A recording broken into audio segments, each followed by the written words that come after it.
So hello everybody and welcome. We are now starting our live here, and I hope you guys are already all right and already okay. Okay. And I noticed there's a little bit of weird um how do I say weird weird annotation there where I still keep the flying passing by. Okay. It's fine. Fortunately, we are still a little bit early here. Okay, so that's okay. And so far, I'll just let you guys hear the audio loop stream here. Okay, so should be fine. You will hear a bit from the Orion, sorry, from the NASA live stream. Okay. Mm-hmm. Okay, so yeah, I forgot to change that part. It's okay. We can do this. Okay. Okay.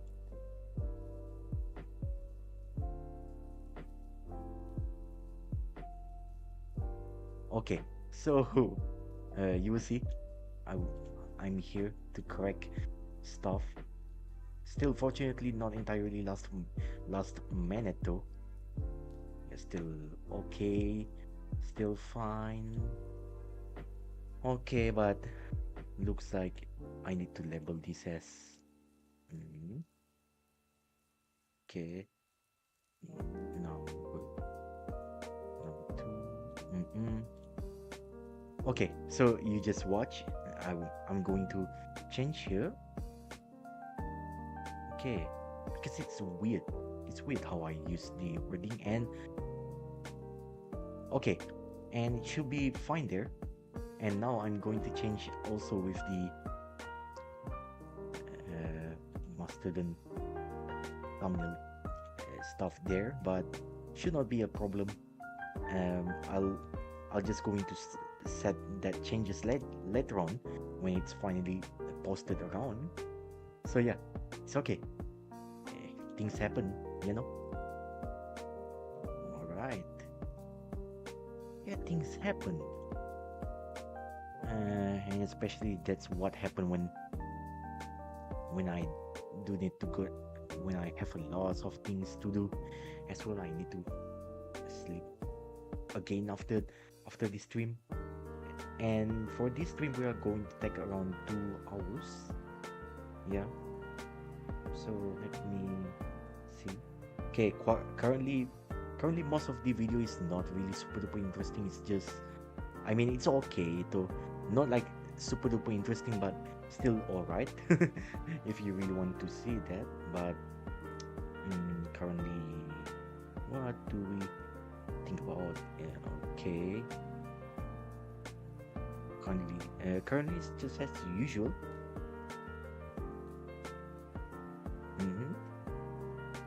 So This is yeah. Artemis Mission Control in Houston, Texas. We are monitoring the flight of the Artemis II All crew right. aboard the Orion spacecraft. This live view looking back at all of us on Earth, the destination of the spacecraft and the crew. We are now 233,031 miles away from Earth. Orion reached its farthest distance from Earth yesterday, approximately That's what we hear so far. 252,756 statute miles away from our home planet. That surpassed the previously set record from Apollo 13.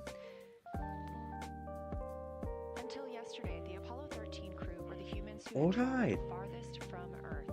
When that record was passed, Jeremy Hansen reported that he and the crew hoped that their new record would soon be broken. Yeah, so basically that's the hope of the crew of Artemis II. So that's it. I guess I should not waste too much time. I'll try go live right now. Okay, so let's do it. All right. So hello everybody. I'm Suguwa, your host today for the Artemis II crew mission, where the Orion Integrity spacecraft are now flying out outbound right now, on flying outbound from the moon, and now heading back home to to this planet right now, the planet Earth. So we are going to see that soon, and this one is for the brief update day 7. So that's one things we are going to see for sure. And let me see, I will look at this.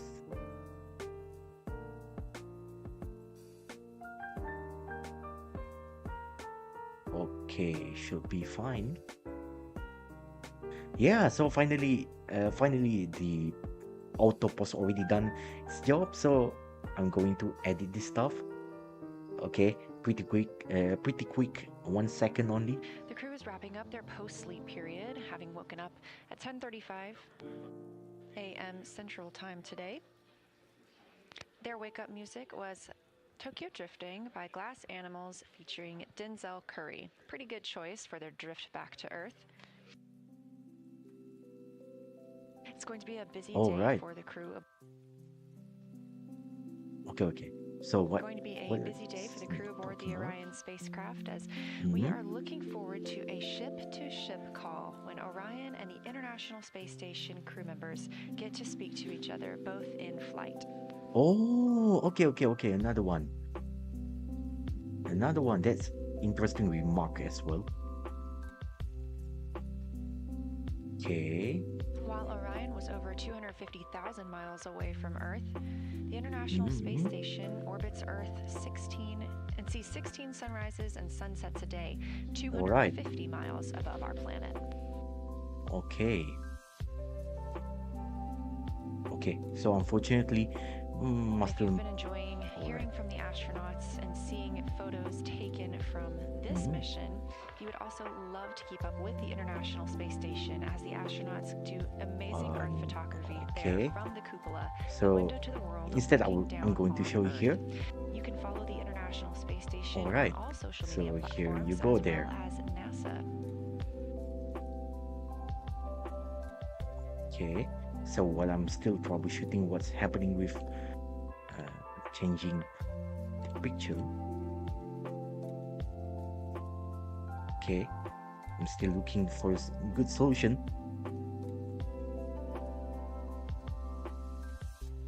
Okay.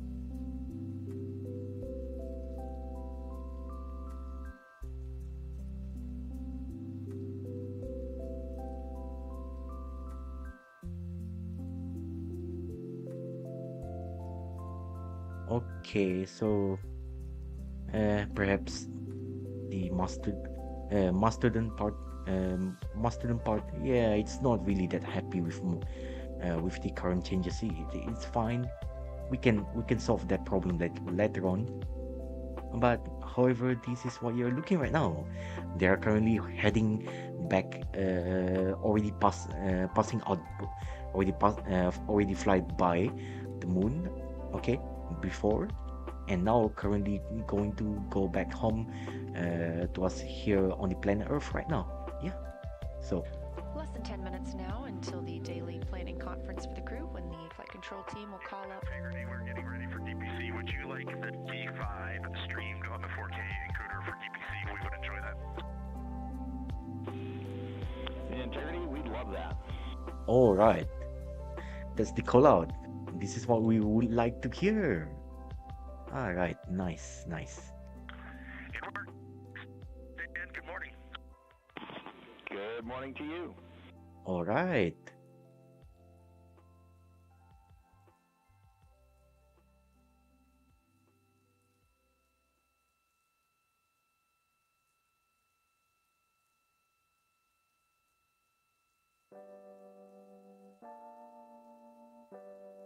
All right, so good morning, apparently. Our first morning messages from the crew aboard Orion. Again, they woke up All right, about so this is the 10:35 view. a.m. Central Time today and are heading Nice. into that DPC, the Daily Planning Conference. Heard the crew call down that they were All right. going to set up the D5 on the 4K encoder, meaning we anticipate getting views of the crew inside Orion soon. Okay, so X27B. Okay, /Artemis Okay, that's pretty typical. This is the website. So they are going to do the crew daily planning conference pretty soon. It's not going to take that long, just 15, yeah, just around 15 minutes or lesser, whichever will happen next. Okay.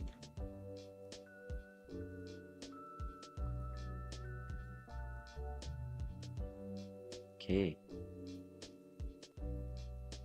Let's listen in. Still okay. Call out so far.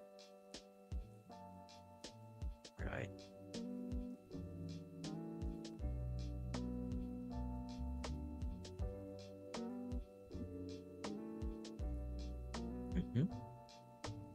So here we can go there.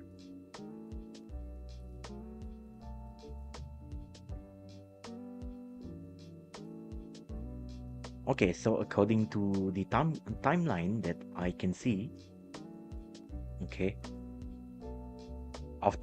after the crew daily planning conference, which will last for 15 minutes, we 20 minutes later on after that,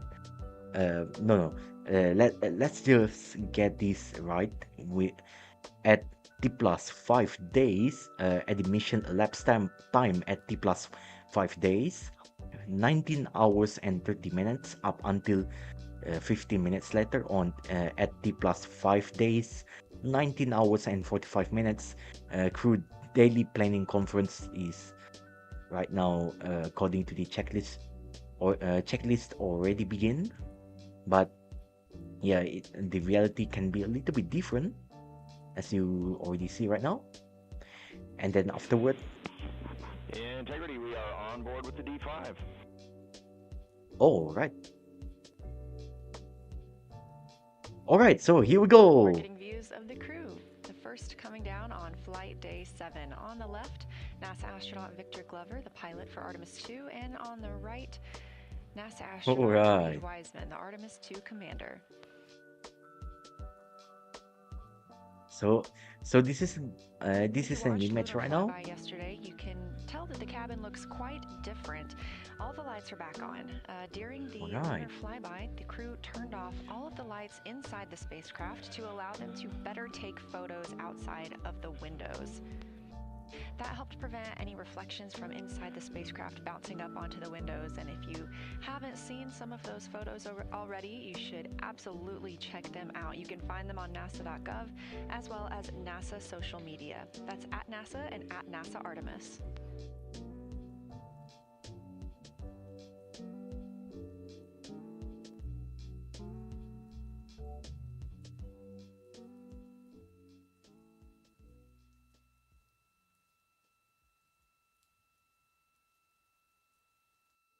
It is going to be a little bit of a quieter day for the crew, at least in their afternoon.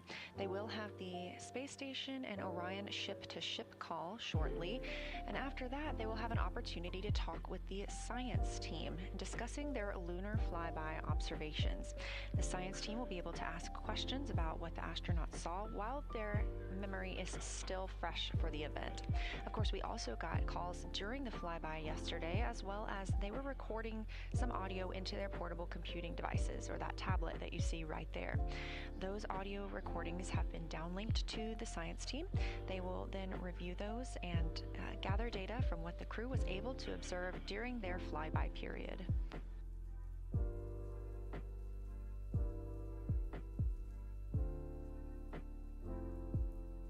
All right, so later that's this what evening, they will also have the RTC-1 burn. That's Return Trajectory Correction 1. Yeah, RTC stands for the Return Trajectory Correction burn. Similar to outbound trajectory correction burns in the sense that they are small refinements of the spacecraft's flight path. The translunar injection burn is what really put us on the trajectory that we're on today. That occurred on flight day 2 and is what committed the crew to flying around the moon and to their splashdown in the Pacific Ocean on flight day 10. Okay, so looks like apparently what we see there. Okay, that one is I believe should be the tablet, but apparently it's a Windows 11 tablet. I believe there.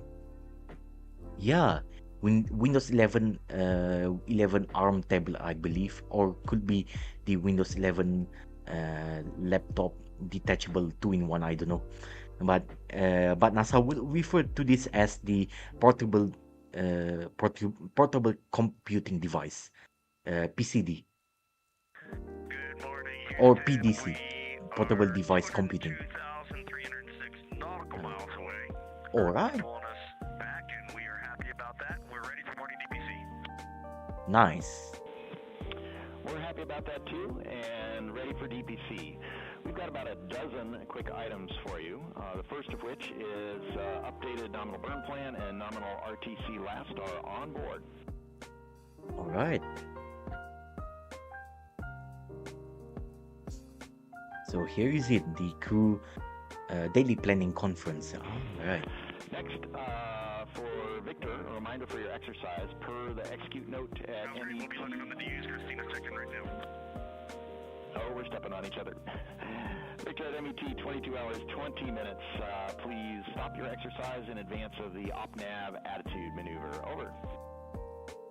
All right. So this is their schedule, and this is something that we also can see. What how they are planning for the day. Give us a call and remind us. That would be great. We will do it.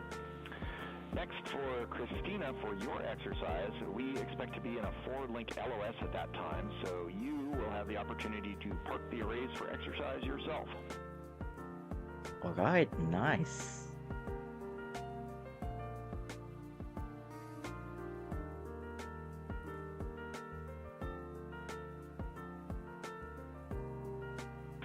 We have three items for the toilet.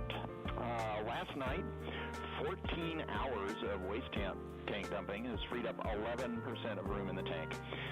So we would really like to treat tank volume as a consumable for entry today. We'll keep that vent going, but we're asking you not to use the toilet for urine until then. And we understand that you're down to support that with CCU use, but wanted to be certain. Over. Okay. So another one. I believe about the toilet use here. We'd be happy to talk more about the Hail Mary option, but if this is the final answer, we can support this on board. Roger, thank you. For FecoCan R&R, we know of one full container. Are there others? Over.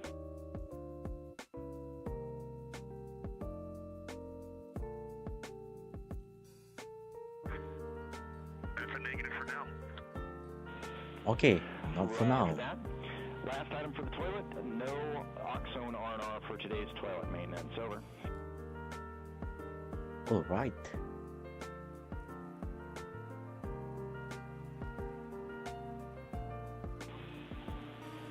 Okay, I do love the smell of Oxone in the morning, but it sounds good. No R&R today. Roger that. Next, PCD1 is not showing a micro SD card inserted. If there is a card there, would you please reseat it? Oh yeah. Also about the troubleshooting. Ah yeah. Space troubleshooting. Huh. What an IT aerospace troubleshooting there. SD card troubleshooting. DU2 had today's flight plan pulled up. Need to We reinstall it updated again. that plan, so we'd like you to close and reopen the flight plan on DU2. At least I'm not giving you guys an advice as a computer science student. At least I don't give you some weird advice about Okay, Christina's knocking that out right now. about have you guys tried to deorbit and reorbit the satellite again for whatever weird solution? Okay.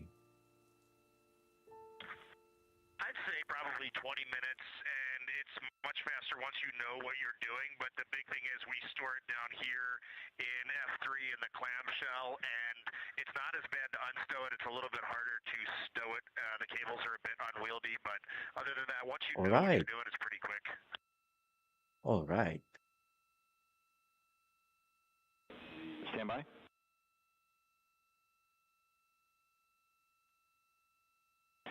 And can you give us an estimate of how long it takes from once the camera is out of the locker to installation complete?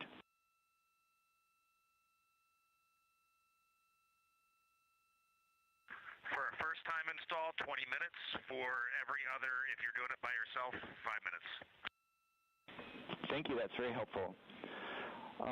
Jeremy, one more item for you. After this meeting, when you turn on the acoustic monitor, can you please give us a call? We're timing things here on the ground. Ah, so another. We will give you a call. Thank you. Our last item. Science got your audio files from the first 5 hours of the flyby. We did not find any from the eclipse time frame. Are there any? And if so, where may we find them? All right. There's definitely going to be some on PCD 2. I would look through all the PCDs. Jeremy was the primary commentator there, but we can also look and get back to you. Roger, we'll check PCD 2 first and the others, but if you can give us a clue later, that would be helpful. All right. Awesome. And that's it from MCC Houston. What you got for us? Okay, sounds good. And we will just do a quick check on board as well. We have, from your notes in the mission summary, the bobs. We are working our way through bobs, but we are nowhere near completing all the food on board. For instance, I went through an inventory of my food today, and I expect to have 1.5 bobs remaining at the end of the flight, and all my bobs are in bag 16, but we will go and do a pretty good inventory. Overall, I'd say we're probably 40% through the total food allotment right now. All right. Copy 40%. All right. So they are currently using their food consumables supplies, 40% of it. All right. When we start realizing we have uneaten food that we are not going to eat for the remainder of the mission, just tell us where you want us to stow that. We will do that. Oh, okay. So apparently they are able to conserve We have two it more properly. topics. Nice. First is just a quick one for Huntsville, but don't leave us, Houston. For Avatar, lights 15 and 16 are out. All others are on. And I'm going to hand the microphone to my esteemed colleague and fellow naval aviator. All right. So talking. So Reid. Copies Avatar. Okay. So basically, Reid Weisman just handing over the microphone to And we're ready the for questions from the mission Victor summit. Glover. So here we go.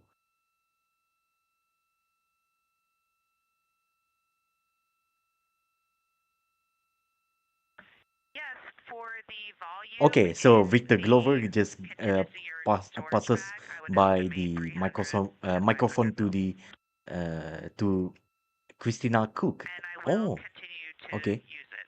And if you'd like me to report, I can. Copy Oh, volume, and thanks for bearing with us.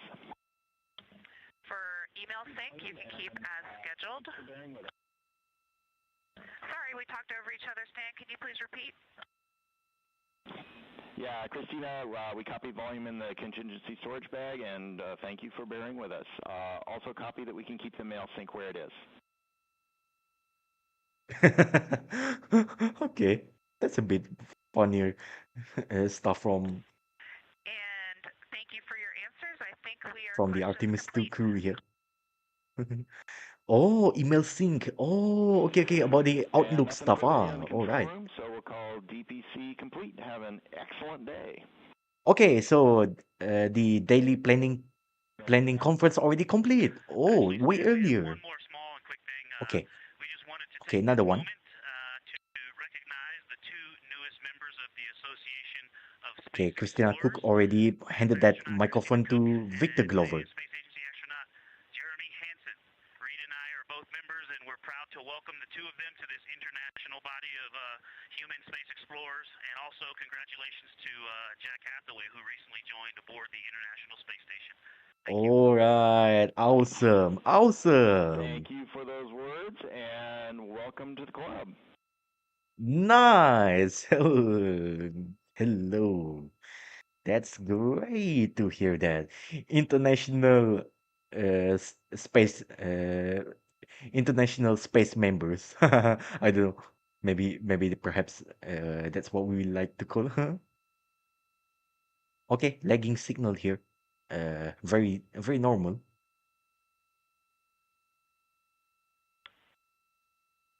And Houston, question on acoustic monitor. We're listening. Okay. Okay, so downlink already out of range for now. So I believe this should be a handshake in between the uh, deep space network and also TDWIS tracking data and relay satellite systems. I So was yeah. just going to plug it in instead of using batteries throughout the day. All And I was right. also going to install it at the bottom of the docking tunnel, right Ah. behind the Nat Geo microphone. That's pretty central. So instead of putting it on the DUs, it'll be at the bottom of the docking tunnel. Yeah, opposite the windows. Okay. So another Copy, one. checking. All right.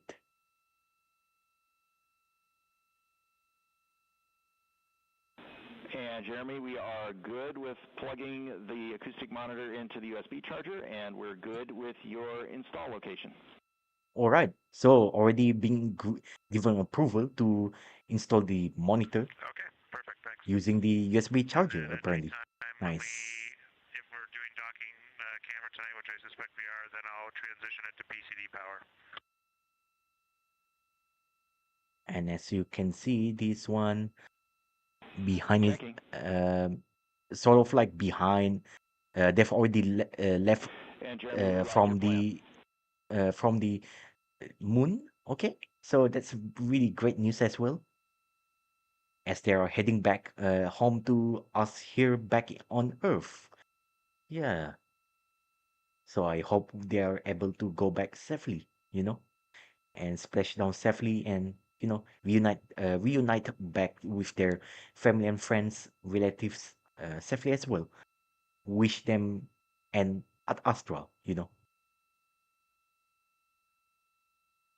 to the space and back home again. All right. So this is what you can see on the visualization. So that's okay. And for now, they are going to prepare for the public affair office where the Artemis II crew mission will be via their Orion Integrity spacecraft will be connected to the International Space Station crew call. Okay, this one on audio only, so that's the only thing that we will hear, and it's going to last for 20 minutes on allotted time here on the mission elapsed time, starting from T plus 5 days, 20 hours and 5 minutes until 20 minutes later on T plus 5 days, 20 hours and 25 minutes. This is So Artemis Mission that's what Control we in going to Houston, see. Texas. You just heard the conclusion of the DPC, the Daily Planning Conference, when the ground team here can relay up any status updates or daily planning for the crew aboard Orion. And the crew has an opportunity to ask some questions as well. All right. So awesome. Some of those reports may have sounded very simple or menial, but this is the first flight of humans aboard the Orion spacecraft, and so every single detail, even about normal daily tasks, is very important to this team as they prepare for future Artemis missions to the moon. Yeah, so because they This are crew is truly learning and testing everything aboard the spacecraft to make sure we have good systems and good plans for our future explorers. Yeah, so basically this is the first time ever that finally when humans are back to the moon and now going back to the Earth, they're practically testing everything else whatever they can. Yeah, so perhaps you can say Artemis II crewed moon mission is a test flight as well.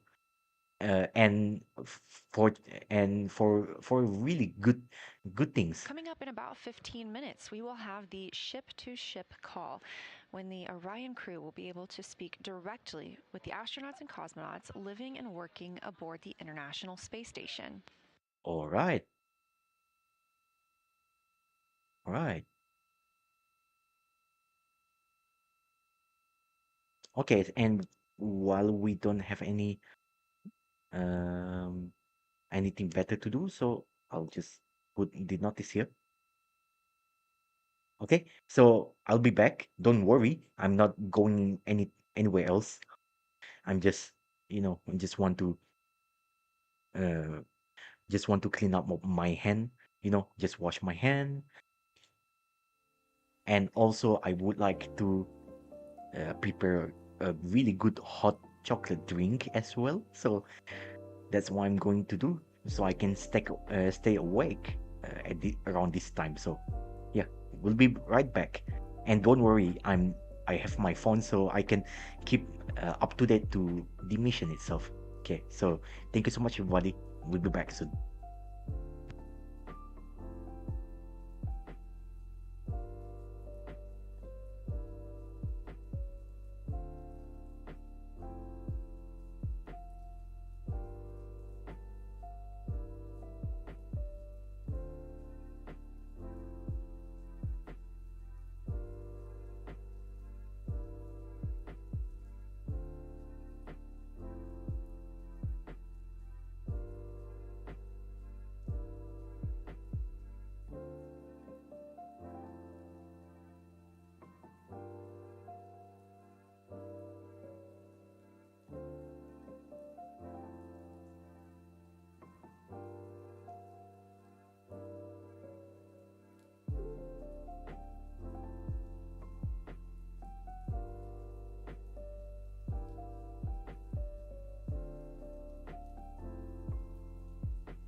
Okay, Houston, the acoustic monitor is set up and it is recording, and I will take a photo of that for you. I think I'll just take the photo on the iPhone and put it on PCD3 for you, if that's okay, because we're using the D5 right now for the PAO event. Copy all, Jeremy. We like it.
looking at a live view inside the Orion spacecraft of the Artemis II astronauts. Closer to the camera is Commander Reid Weisman.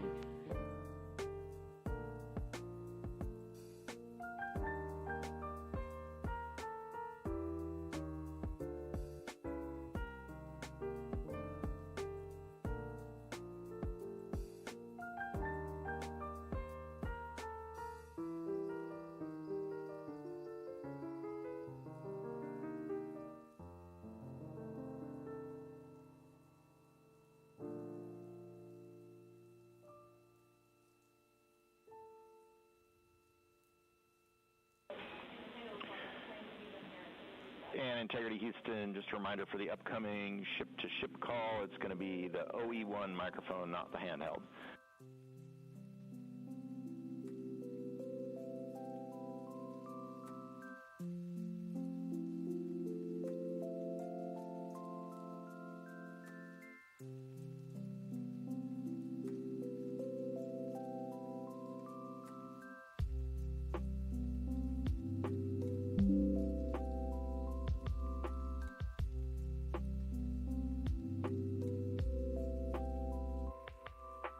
Again, you're looking at a live view inside the Orion spacecraft.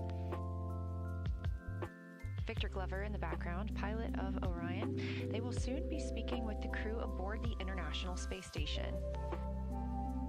The International Space Station has been orbiting Earth with humans living and working aboard it for over 25 years now. Current crew members are part of Expedition 74. That includes Roscosmos cosmonaut Sergei Konstverchkov. Houston for downlink on the 4K encoder, we only need the video, not the audio.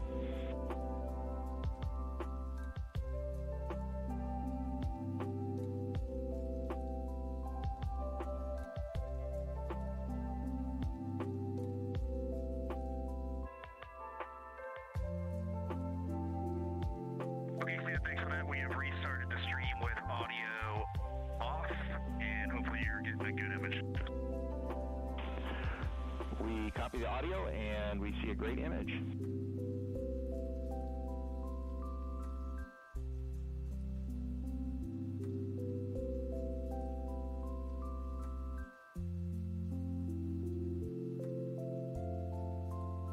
Again, the Expedition 74 crew currently living aboard the International Space Station.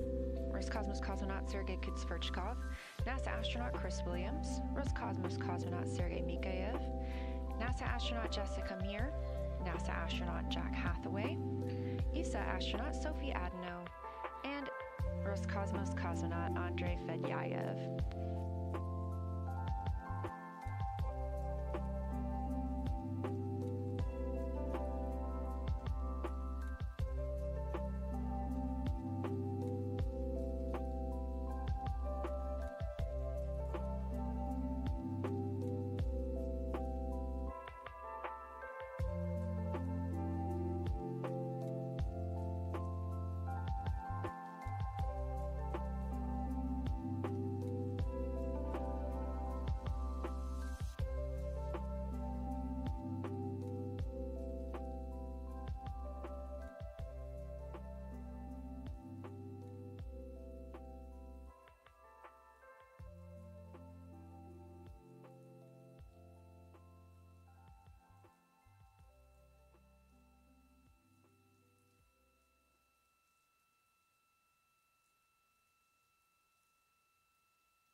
This is Artemis Mission Control. We are preparing for the ship-to-ship call from Orion to the International Space Station.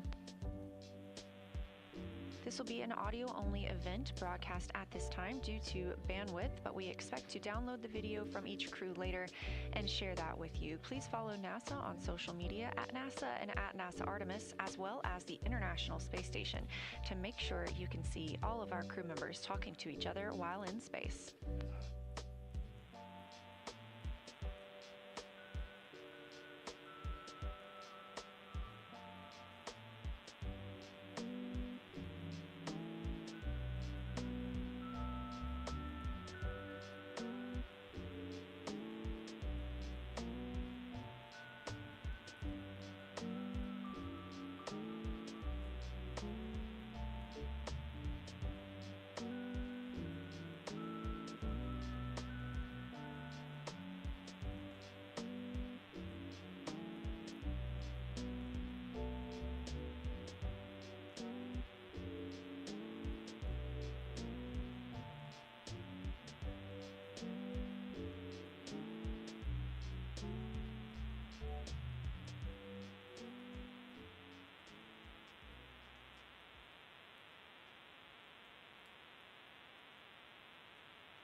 While the crew aboard the Orion spacecraft is coming back to Earth after passing more than 250,000 miles away from our home planet, the crew aboard the International Space Station is about 250 miles above our planet.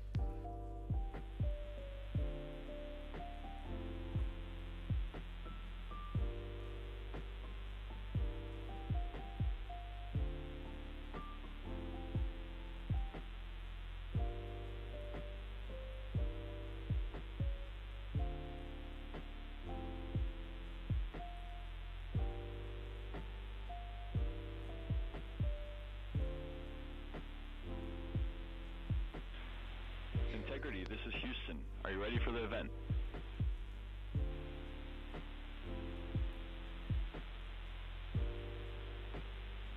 Integrity is ready for the event. Station, this is Mission Control Houston. Please call Integrity for a voice check. Integrity, this is the International Space Station. How do you hear?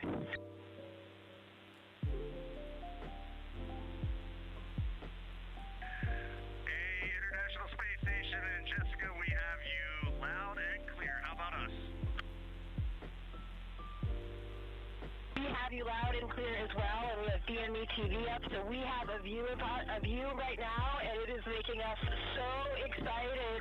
We feel like you're here with us, and this is really just making our entire week right now. All right, everybody. We've been following along and have seen the incredible. Yeah, sorry. But as you can hear right now, this is the mission control. All right. So this is the communication in between the Orion Integrity spacecraft and International Space Station. You can see. I mean, even though this is just audio only due to the bandwidth limitation, but listen in. Oh. All right. Microphone time before the 8 balls get after it.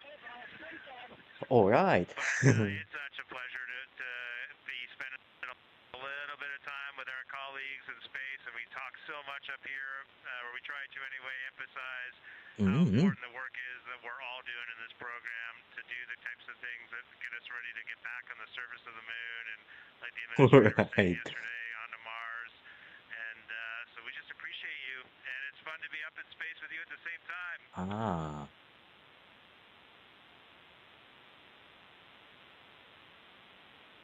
We are so excited to be up here with you, and we had a couple questions. This is the ISS part, Expedition 74. As humans, to come up here and look down at the Earth from above. Every astronaut that comes to space remarks on that, and we really wanted to hear what that felt like, how different that felt now from your new perspective around the moon.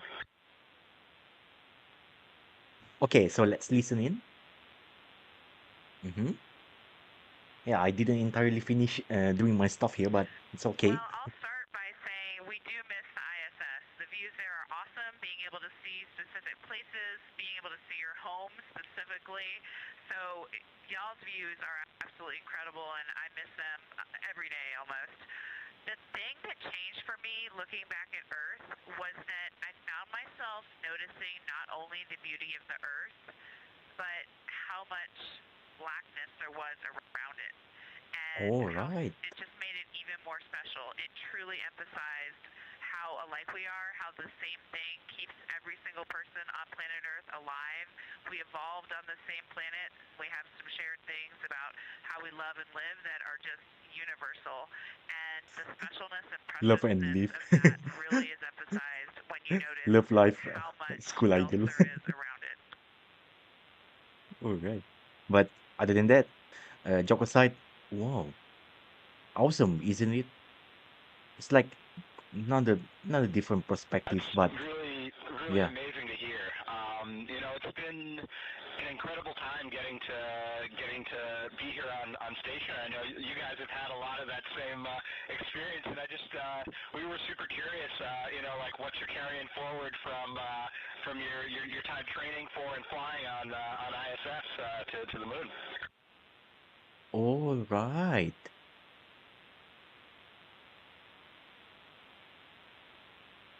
So you can see, Well, uh, the Navy pilots were carrying on, so I'm the only one that heard the question. I'll go ahead and respond. Actually, Chris, it was awesome to watch you and Jessica go out on a spacewalk. I was lucky enough to sit console for your suit up, and I was just filled with pride. But it also really reinstilled in me those flight operations principles that we live by in a real-time, high dynamic, and risky environment. So having that kind of impressed in my mind right before this flight was huge. And basically every single thing that we learned on ISS is up here. And then of course there's the funny and yes, practical, how to basically a eat, cumulative how experience to do silly things of with the Apollo water, how to mission swim and also around. the We're International bringing that Space with us too. Station. And it's And I just really got to add, C-Dub, right before you launched, you and said it's you can't wait really to talk a to us logical about the progression what spacecraft, and it the is Artemis happening, mission is brother. all I about. cannot believe it. Yeah. To space, we said. Yeah, I can't believe it. I mean, I remember having coffee and sitting with you guys just before I left to fly up here, and it's just so awesome being able to talk to you right now. It's such a special opportunity. All right. Awesome, awesome. And we had another question because now you're in a little capsule that is your home. And although this is a test flight and so everything is new, what surprised you in your journey so far?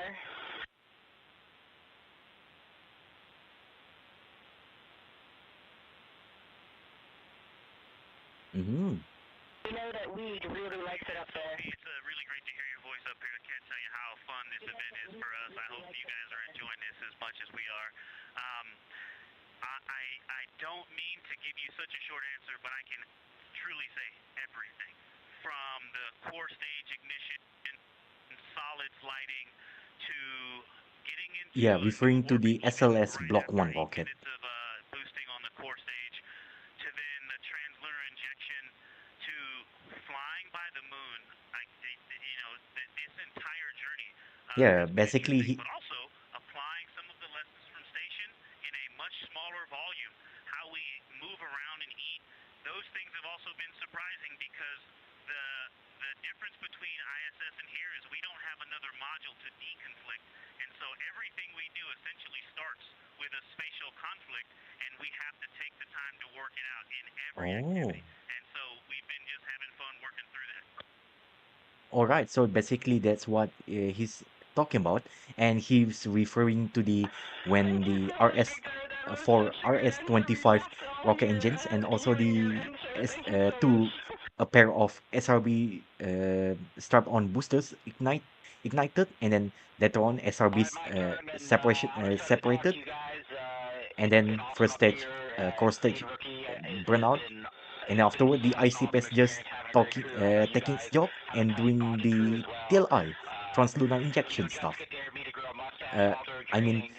up until the operation just initial to the high high Earth orbit, and then later on ICP separated, and then the rest of it, Orion spacecraft via its European module service, just taking up the job with the some of the small thrusters and many small thrusters for backup, and mainly for the OMS E, the orbital maneuvering system E, derived from the space shuttle. So that's that. Interesting.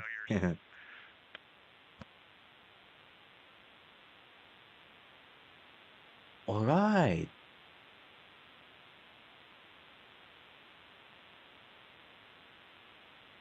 So it's pretty typical. This is, oh man, this is a And we bit. can tell that you guys are definitely experiencing moon joy, and I feel like even we are experiencing moon joy right now. I think this also sounds like a great band name, so we can't wait for you to drop your first album. I got a question for you, but the quick story I wanted to tell you is you were asking like what it's like here compared to International Space Station, and I'm just going to relate a very quick funny story. Heading into our translunar injection burn, we're coming out of 38,000 miles, coming down to a 100-mile perigee to do that burn, and when we were about 5 or 6,000 miles up from the Earth, looking at the entire Earth just growing rapidly in the window, Jeremy turns around to us and goes, "I'm not sure. I think we're going to run right into it." And we were all dying laughing, and it was the most fascinating thing to watch that Earth grow. And we actually ended up TLIing on the upper half of the Earth, and we thought we were going to TLI on the bottom half of the Earth. Like that is the perspective we had, and then the vehicle reoriented, and we went. So it is crazy up here, and it does bend your mind. So question for you guys: I'm looking around the Integrity spacecraft right now. We're rehydrating some sweet and sour chicken. We've got some Kona with cream. We've got some butternut cookies. I'm sorry, butternut squash and spicy green beans. So it's all the same food. We want to know, what are you eating, and we're going to mirror you today. Oh. So I had spicy green beans for lunch, and I've been loving seeing all of the things about you guys having the same food. It's fantastic. I had a mango salad this morning. I think you have this on board too.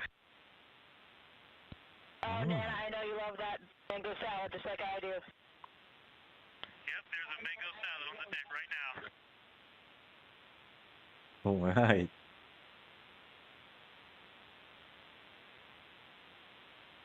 Well, I hope I'm not talking over somebody, but I wanted to say a couple things to my Astro sister, Jessica. One, sorry to steal your next spacewalk day, everybody, but thank you for cheering us along anyway. And Jessica, I always hoped we would be in space again together, but I never thought it would be like this. It's amazing. Congratulations to you on being commander, and I hope you have an amazing rest of your trip in space. Oh yeah. Awesome. Thank you so much, Christina. I totally share all the same sentiments, and I'm so happy that we are back in space together, even if we are, a few miles apart. We like to joke about that up here too, because everyone's talking about the records of the distance, and we ran to the far end of the space station when you guys were on the other side, so that we could claim we were the furthest away from you in that moment.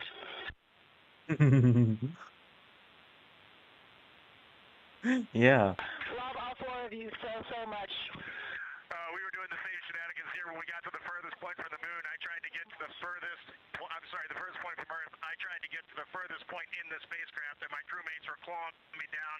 And I know that's a joke. We were busy doing science, but we had that same conversation. It was a lot of fun. I don't know how much longer we have here, but from the 4 members of the spacecraft Integrity, we really want to just say our deepest appreciation to the 7 members of the International Space Station, and this has been a true treat. It takes the entire world to do amazing things like this, and to get to come together as this group of people and talk for just a minute at these distances. We are all off the planet Earth right now, and we're all going to go home to that planet, and that is a very special thing. So thank you all for tying in. Oh yeah. Awesome to hear that. Thank you, Reid. Well, beautiful words, and yeah, from here. All right.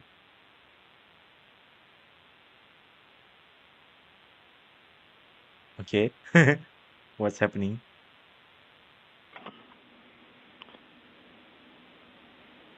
Integrity Houston ISS is doing a teacher's handover. They'll be back with you shortly.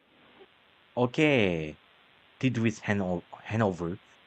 Or We handshake. are loving all four of you from here, from the space station in low Earth orbit. We'll keep the fires burning here.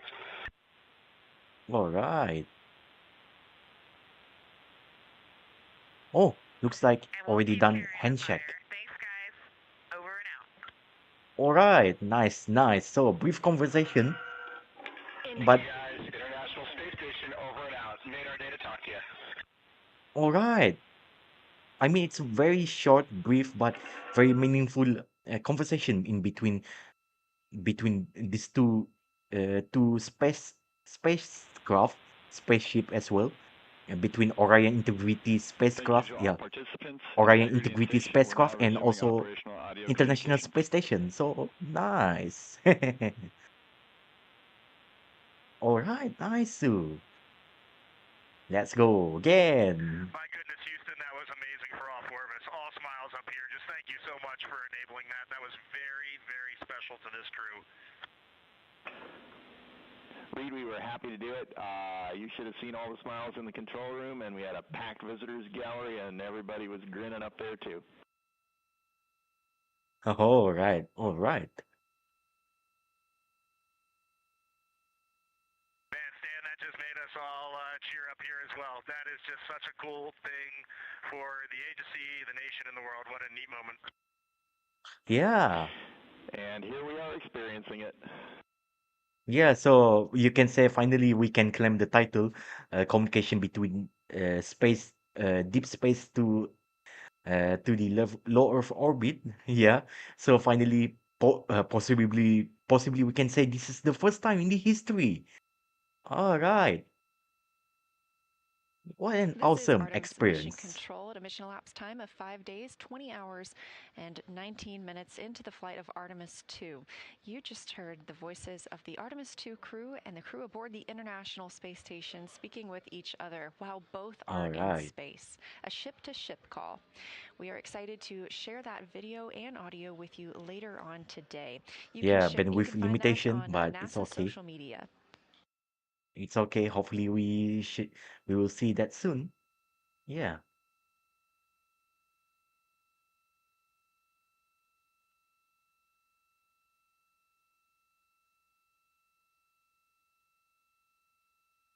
All right. Interesting.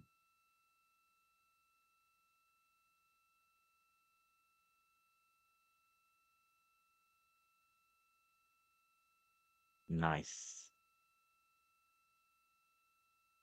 Delicious. Also,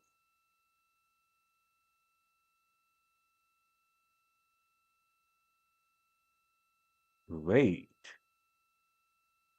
Nice. This is Artemis Mission Control, and the audio you just heard of the crew aboard Orion and the crew aboard the International Space Station speaking with each other. Again, we are going to downlink that video, and we will let you know when Oh, that is available. You can follow NASA on social media and the International Space Station as well. all right. Awesome. We can't promise a time frame when we'll have that video down for you to enjoy, but once we do, it will be fantastic. The International Space Station is now flying 267 statute miles just south of Africa. Meanwhile, the Artemis II crew is flying 231,793 miles away from Earth. All right. All right. Awesome. Interesting to hear that.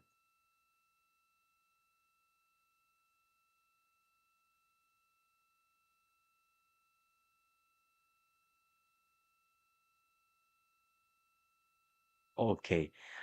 So in the meantime, because I finally can do slightly little bit more stuff here, uh maybe it's time for me to just do it, you know. It's the so it's okay. Don't worry and just relax.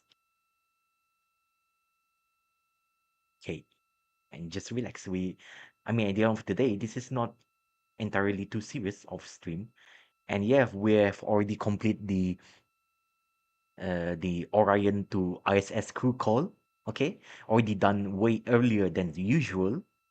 Okay, And by now, we at T plus 5 days, 20 hours and 25 minutes, up until 30 minutes into the mission. At mission elapsed times T plus 5 days, 20 hours and 55 minutes. The Orion, how do I say, the Artemis II crew, which consists of 4 astronauts in no particular order: Victor Glover, Reid Weisman, Christina Koch, and also Jeremy Hansen. They're going to do the Coming up next for the post-lunar Artemis II flyby crew science is a debrief. conference with the science team. They will be reviewing what they saw yesterday during their lunar flyby, sharing any findings or interesting information with the science team while it's all still fresh for the crew members. Of course, they have quite a lot of audio recordings that have Yeah, been conference downlinked call. to the That's science basically team. the Our team has been reviewing post-lunar and will continue to do flyby so science to debrief. help them So we are understand what going the to crew hear it. saw and formulate new thoughts about our moon. All right, so let's see how it's going to go by.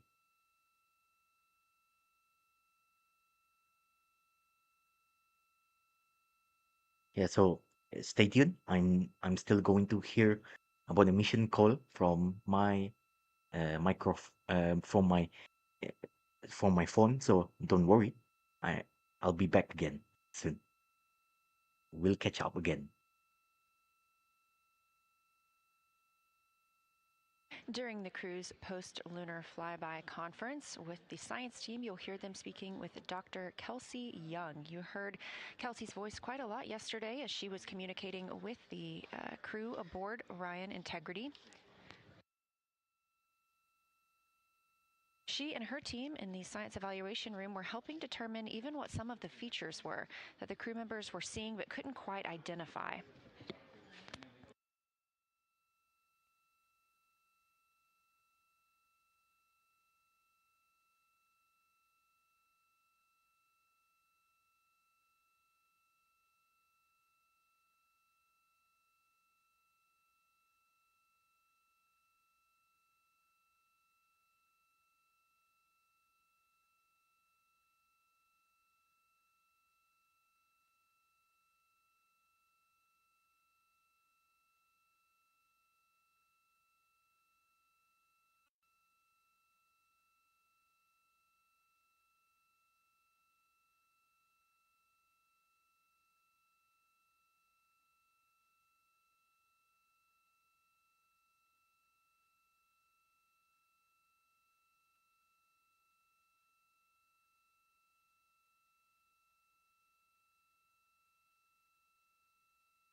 Houston Integrity, where did you want to do that flyby conference? On OE1 or OE2? Jeremy, around Earth 1, please, and Kelsey standing by.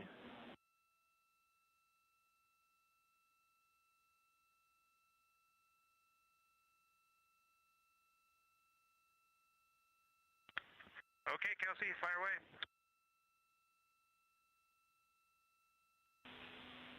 Integrity science, I have to start with a giant wow.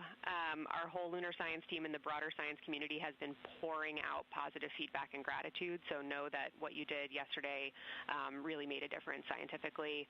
Also want to say the science team has confirmed the locations of the proposed Integrity and Carroll craters, and it was such a powerful moment here for everybody listening and following along.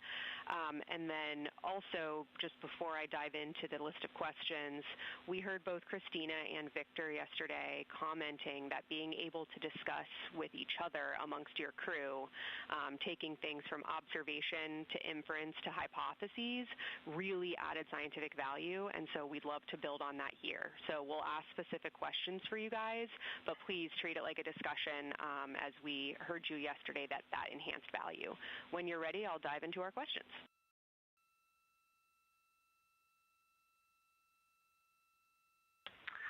Okay, Kelsey, love all those words.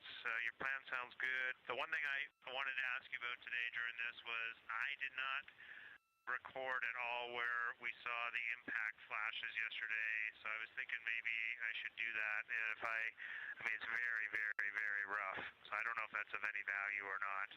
But if Reid Alright, can so I'm back again. They are not rough talking. position This is the in OneNote, do you lunar wanna flyby get them off the PCDs, or you just need them science planned? debrief What do you want to do with that? period right now. The Can you read conference my with mind? This was the exactly the first question on our list. So science I'll team. actually just Yeah. jump right in, and So I think let's I'll go. answer your question. All right. Number one question was Reid and Jeremy each reported 3 impact flashes. There were audible yells of excitement in the All SIR. right. And we do not feel we have clarity on when the first 4 of those impact flashes occurred.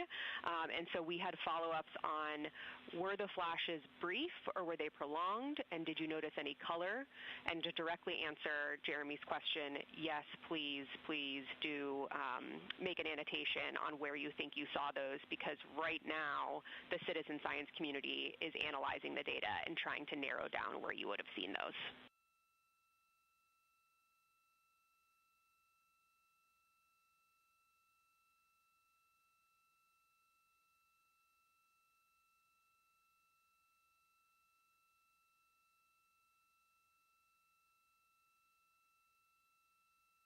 Okay, Kelsey, I was just comparing notes with Reid here. We both experienced the same thing. It's a pinprick of light. I would suspect there were a lot more of them.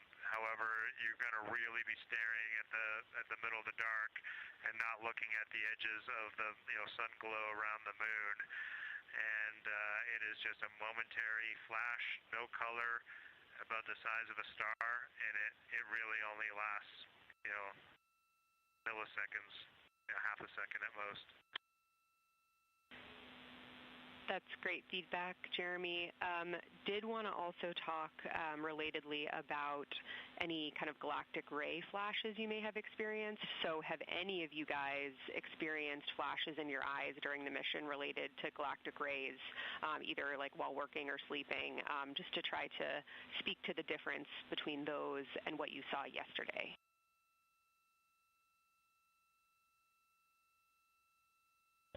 Yeah, 100% difference in those and what we saw yesterday. We see, I definitely see a dozen or 2 every night when I'm going to sleep. I can talk about those if you want, the galactic flashes, galactic cosmic ray flashes. But the impacts on at least these, what we suspect were impact flashes, were absolutely different, 100% different. And Jeremy said like half a second. I would say they were a millisecond. Like the fastest a camera shutter can open and close, that is what I saw. And I would say they were just white to bluish white. And the size of, Jeremy said size of a star. I really like that analogy from space. It was just a pinprick of light. And maybe it was a priming bias, but to me there was no doubt we were seeing it. And we were all seeing it. So it was, and we were correlating. Great stuff, Reid. Yeah, don't need the description of the galactic ray flashes. So I guess last question for you guys on galactic that. ray flashes. We Oh, definitely want that interesting. annotation. Please let us know when you have that, and we'll try to downlink it in flight. But when during the period did you see them? Because I think we heard from you like 20 minutes in that you had already seen a couple. So any timing granularity you can provide would help us find evidence from those from the ground and from LRO.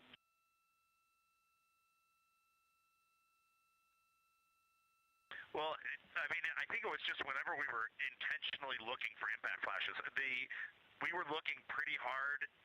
The eclipse occurred, and then we had about 5 minutes of human emotional reaction to staring at that orb floating in the vastness of space. And then right after that, we were like, oh, somebody in the cabin said, let's look for impact flashes, or I see an impact flash. And then we started looking at it, and as we were looking, we all just saw, one or two or three. Mine were, Jeremy's annotating right now, and then I will annotate on his as well. I never saw any that would have been in the Earth glow side, so I do not suspect any that I saw would be able to be correlated from a Earth-based science team. Great feedback. So it sounds like when you guys reported multiple impact flashes, it could have been that you guys all saw the same ones occurring. Any guidance on how many total you saw?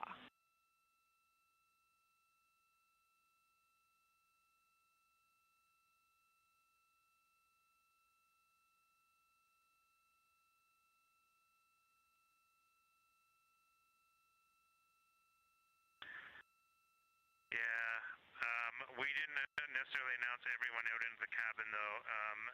Reid and I saw two identical ones. He saw one before mine, and then I know I saw another one after that.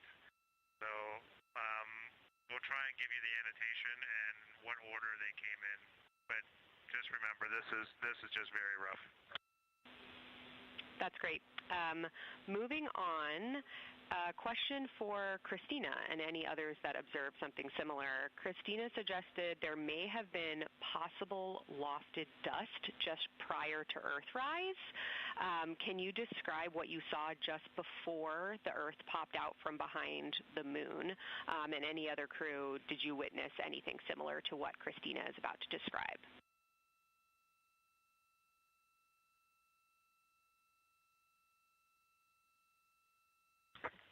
Hey, Kelsey. So this was during, Earthrise. I was still on Eclipse for some reason.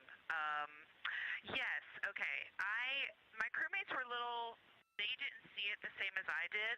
What I saw was when it got close, so as you know, a crescent rose, so it was kind of like two fangs came up, one fang and then later another fang, and then eventually the center of the smile, the crescent.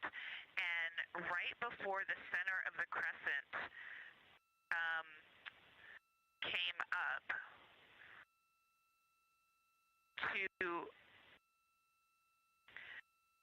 right before the crescent was there was when I thought I saw something. That's a very evocative description, Christina. Thanks. You noticed it was gray. You kind of highlighted a gray color. Did it, what was the thickness of it above the surface of the moon? And anything else you can describe about what made you think it was lofted dust?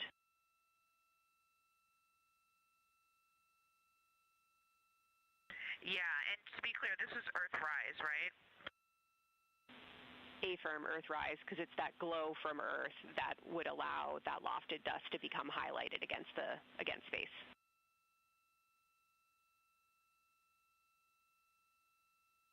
Yeah, I was just making sure it wasn't right after Earth set, if that might also be a time, because the picture I'm building in my mind, I just want to make sure I'm not creating false memories.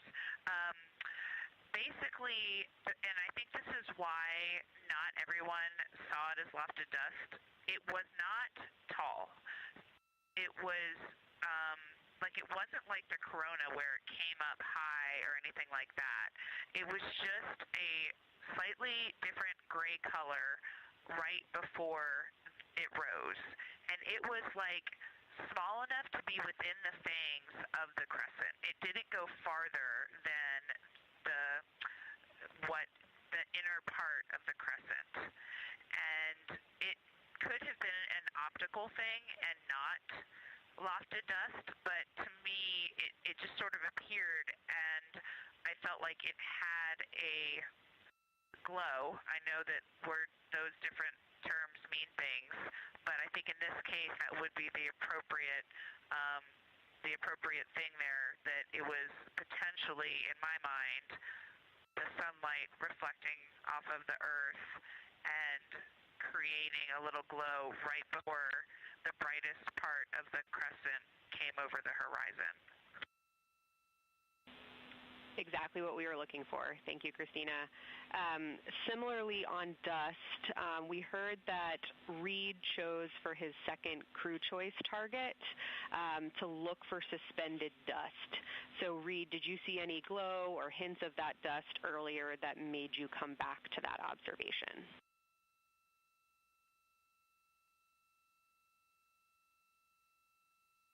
Negative. Just really wanted to see some, and I saw none. Understood.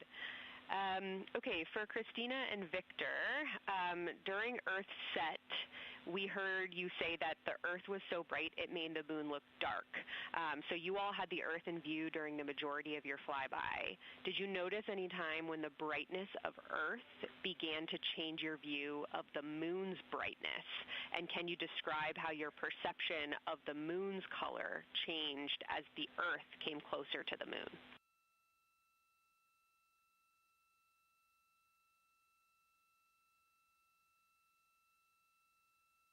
Yeah, absolutely. And essentially, as soon as the Earth became in the view, the easy view, where I didn't have to turn my head, when it was in what I'll call my field of view, not my field of regard, when I could just see it looking straight, the moon was already at a point where I was losing our subtle albedo differences.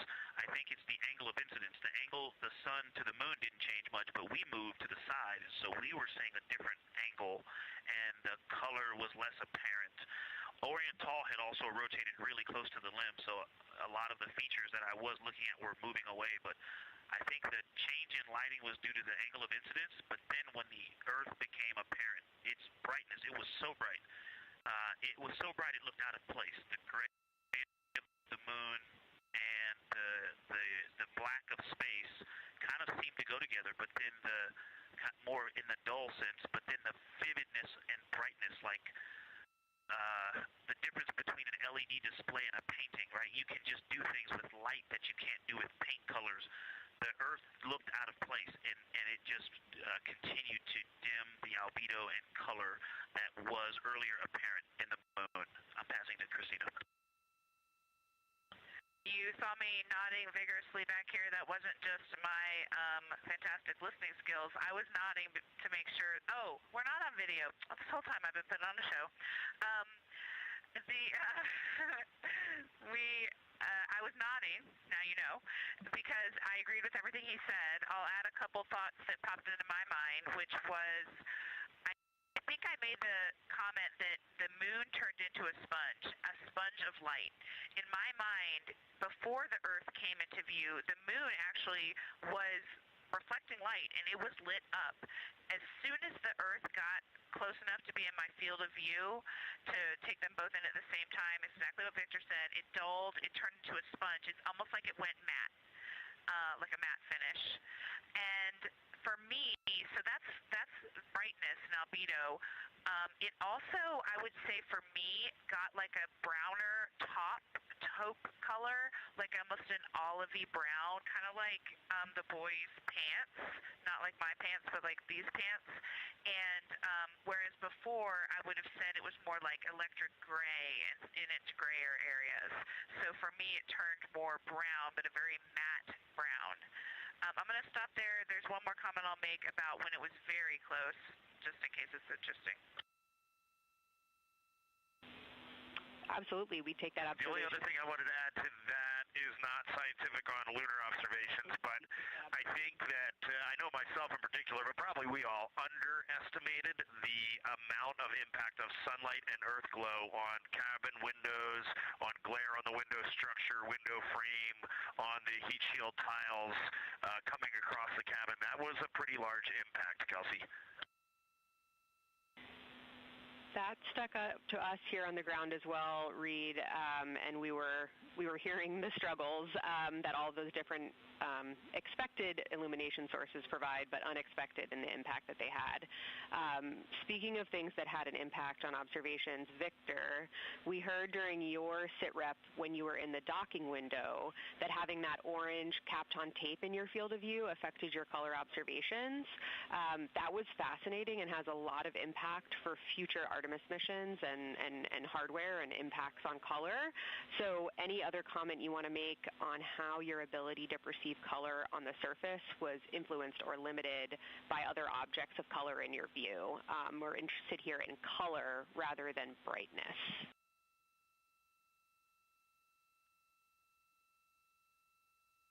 Absolutely, but all the comments I made about the Earth earlier apply to this one as well. This is the thing I wanted to make sure to add, so I'm glad you asked, is that the human eye adjusting is another thing that had huge impact.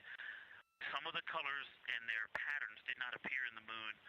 The Aristarchus Plateau, you know, the browns, the streaks that we saw there, until you stared. Kind of like the impact flash, you really have to be staring. And it wasn't because of intention, it was because my eyes were adjusting. And so as soon as I would look inside the cabin, the vehicle, if those bright LEDs that were in the vehicle, or if the sun was reflecting off of a corner of the windowsill, or the bright earth in the field of view, those things would change my eye, and I'd have to wait for them to adjust again. And I want to add, while Victor's talking about that, on the Kapton tape color, let me see if I can nods from my crewmates, but when we're looking at Earth, just a normal Earth lit up by the sun, I'm used to seeing these deep blue pictures of like Earth Day photos, Apollo 8 photos, but when we look out, the cloud cover is so bright, it is almost blindingly bright, and you really cannot make out significant detail in the Earth when we're at long distance on a sunlit Earth. So it was very interesting to me that the Earth is so bright from the clouds that it is actually hard to look at. Hey, since we're going discussion style, like you mentioned, I'll add a couple comments on color. I didn't notice color changing my view, except maybe, like Victor said, I didn't realize it when I looked down at the PCD and back, because I do think there was a time scale there where you saw things a little differently if you just stared for a long time. And sometimes even staring out to the blackness to kind of reset and come back. So I think that is a note. We were very much reliant on PCDs for instruction, but that did cause our eyes to constantly refresh on those colors. I didn't notice necessarily a color difference, but just like a quality of observation, maybe like he was saying, like the details or the contrast. So it might have even been a night vision thing. Yeah, that's all saying that. I did want to mention that when we were getting the really, really high amount of light into the windows, even the shrouded windows from the sun, the reflection on things behind the observer that are in the cabin was really strong on the window. So there's some high albedo things behind our heads, like there's a white bar, the abort sticker on the RHC, some other metal things, like we have some white bungees.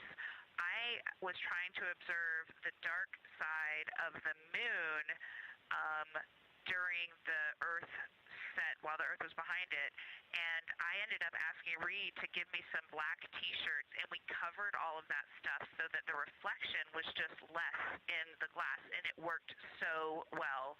It basically made observing for impact flashes possible, whereas it wouldn't have been otherwise.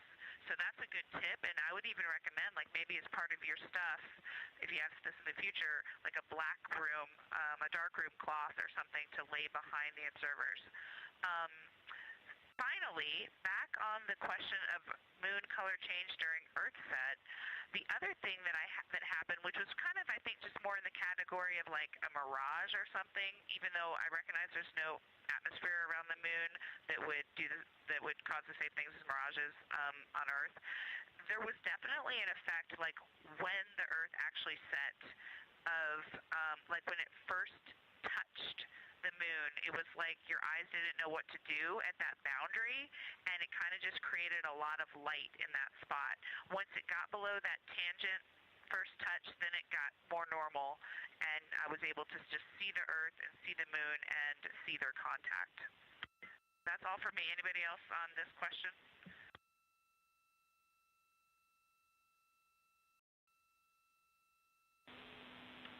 Thank you, Christina. And as I think I saw you notice, we did just get video a couple minutes ago, so it's nice to see you as we're talking to you.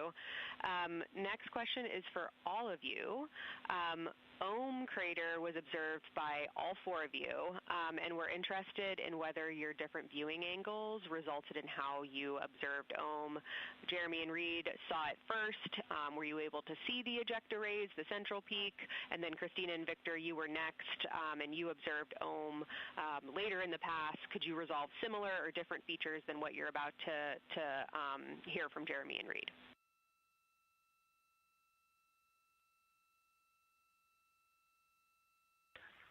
The ejecta blanket for Ohm, I mean, it definitely changed as, Alright, as we so were around the moon, here, but it did not change direct, much. It was direct always from there. life.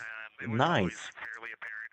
What is more apparent than the ejecta is the brownish gray, darker area that makes the 12 o'clock to 3 o'clock cut of the pie shape. Like that was always very apparent, and the ejecta rays just made that contrast much more apparent.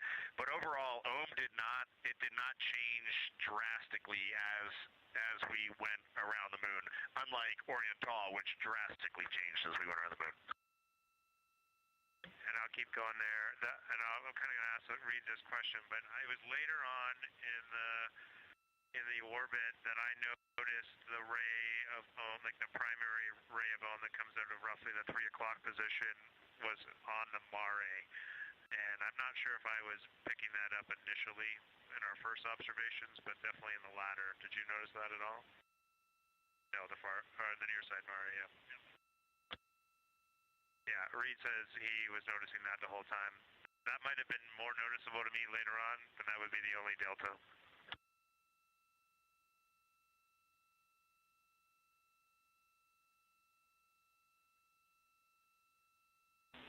Understood, Reid and Jeremy. Curious to hear Victor and Christina's thoughts after hearing you guys. For the later observation, I was able to see into the crater wall on the east side, and the shadowing there was actually neat, so I could see layers of shadow, so that there's kind of like two faces, or maybe three. I couldn't tell because we were so far away, but I could clearly see light, then dark, then light, and so the layering within the interior crater wall on the eastern side. I was able to see the central area, and I actually thought I saw three distinct groupings of something, and I think that's in the recording, but I was so far away, and my eyes were quite tired from adjusting. I was wearing glasses and looking in at the PCD and then looking out of the window out above the glasses, and so my eyes were really getting to work out. And they've definitely been changing. That's the other thing about the eyes, too. My eyes shifted on this. I'm about to turn 50, and that just was very different than 5 years ago. But I did see interior structure, and I commented on the colors, but again, from the angle we were from the surface, everything just looked plain, but the interior floor seemed to be the same color as the surface outside to the west, but the wall seemed to be a different color, which kind of was the same color as the rays and I think the central lift, but I said this in my recording, and it's already becoming fuzzy, but I made some correlations between there, and I talked about looking at the Grand Canyon, where you can see different layers and know that this is the same as that, even though they're not connected. I think the interior, the floor, and the wall maybe had different color or albedo, and I don't remember which one I said in the recording.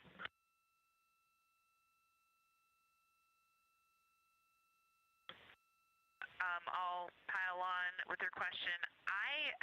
We just brought up the LTP because I forgot that while I was doing this, because there was no shadows on this whatsoever, I think it was towards the end when it was just in full light and very little relief, I kept losing Ohm itself. And I actually thought that there was a crater north northeast of Ohm that is at the center of those kind of starfish rays, there actually looks like there was a very simple and old crater there, and that is what I kind of actually went back and forth between that one and now what I see is true Ohm, and I wish I would have referred back to my PCD at the time, but I think the lesson learned here is without any relief, it is very difficult to sometimes make out craters, especially here where the rays are actually offset from where the crater itself is. So you're drawn into a spot, and I am so surprised right now that there's not a little crater where those rays meet, because in my mind, there was, and that was Ohm. Hey, that reminds me of something else we talked about earlier. When Reid and Jeremy were in the windows, I remember looking out and I'd said something to you. I think that it doesn't look like purely rays. I did see the continuous feature of that east-west line, that 3 o'clock ray all the way into the near side Mare. There's some interesting something going on there. But at first, it looked to me like just two different, like a contact of two different materials coming together, or two different age materials coming together. And when we got on the far side, the far side view, where I was looking back at it, I mean, the later view, it still looked like, I don't know, it sometimes didn't look like a ray. It just looked like different color material.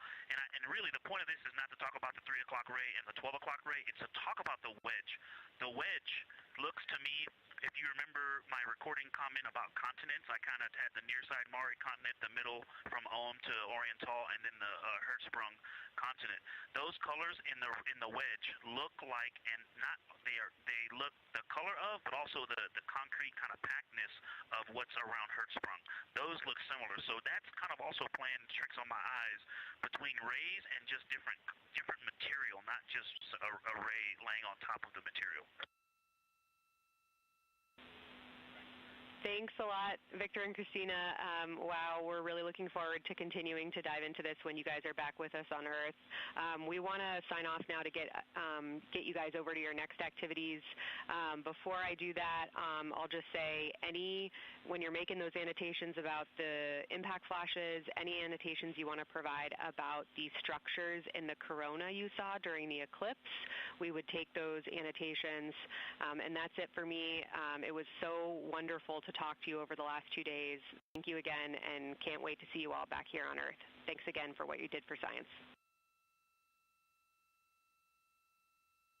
Okay, so that's what you hear so far. You guys did an extraordinary job. Really appreciate awesome. you. Can't wait to talk more about this. This was too short. For the sunset recording, if you're looking I for mean, that, I it's on catch some of the PCD3, terms. There is like and the file name is galactic recording, open ray, bracket, 13, close bracket.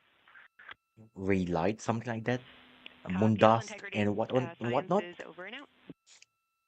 I mean, that's actually very highly specific and great description. That's why I said this stream is mostly, this part of stream mostly say very casual stream for me, because I'm not going to pretend to know And to the everything east, else. and we're maneuvering to the Nice. lunar obs attitude, and we'll be ready to dial for the PFC as soon as we see you online. All right. Nice. We copy, and can you say window for science pictures? We're a little PCD limited. Checking. Christina, window 2.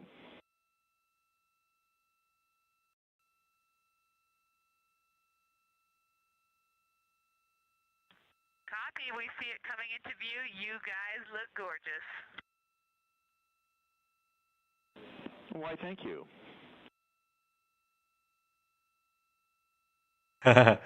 Okay. Looks gorgeous, and at the same time, look at the background. Artemis. And yeah, you want to know something?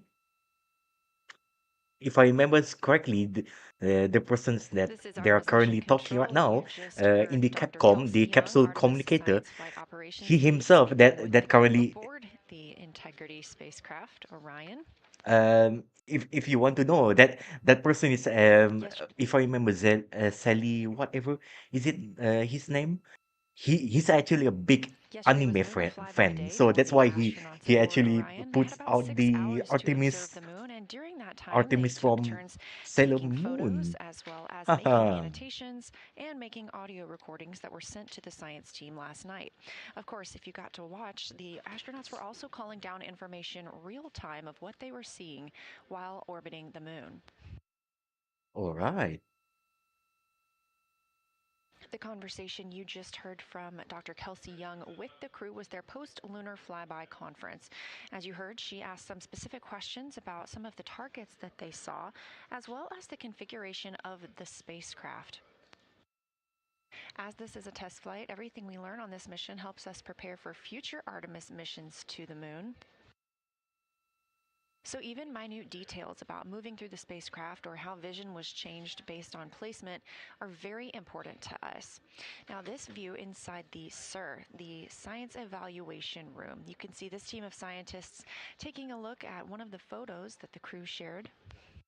And you can see the photos from the crew at images.nasa.gov or by visiting NASA's social media. That's at NASA or at NASA Artemis.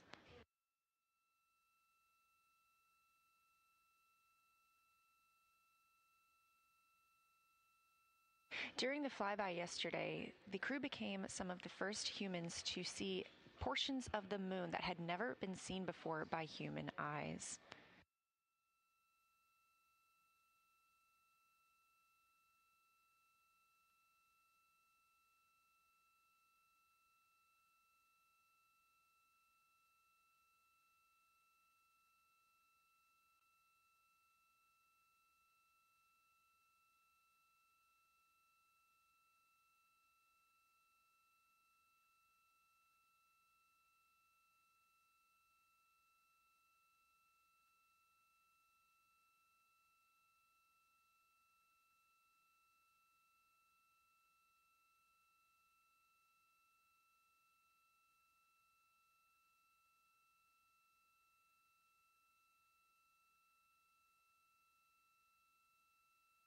Just after the conclusion of the post-lunar flyby conference with the science team, you heard NASA astronaut Christina Koch is moving into the next portion of her day.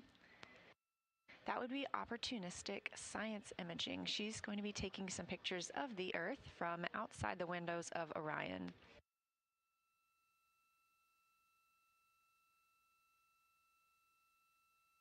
All of the family members, all of the Artemis II members will also get a chance to speak with their families today in private family conferences.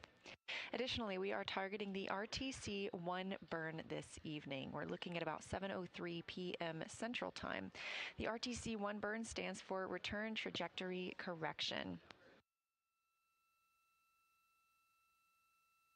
Our trajectory was determined when we completed the translunar injection burn. So these trajectory correction burns are fine-tuned burns that allow us to just further refine our flight path on the way home.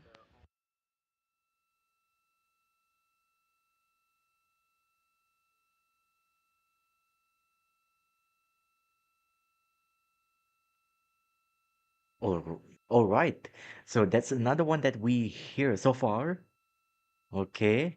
And yeah, good news is that because now we already able to send human to the moon once more again, 54 years after the last time on the Apollo 17 in 1972.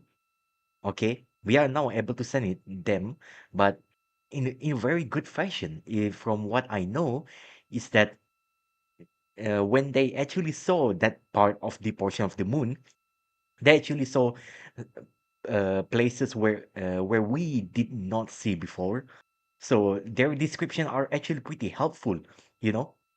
And so far, even I myself, even though I cannot 100% translate what they're talking about, because yeah, about the geology stuff, this is not something I can say unless you are very, very super specific with what you're talking about. I mean, in a way fashion, You're looking at a live view inside the science similar to evaluation room as the team how let's say continues you're to just being analyze some of the very photos that the crew sent down. ADHD like Again, this is the focus. first crew to fly Not by the moon in not really over ADHD like 50 focus. It's years. more like So some of the photos they autism like took be of focus. areas that Yeah, had just like never before me been seen by as human an eyes. autistic This was person determined myself. by I our can relate launch that date, part. which was April When you 1st. super laser focus on The crew that part, additionally became or the let's say first people you're to see a highly solar eclipse from nerdy the on that other part side of the about the moon.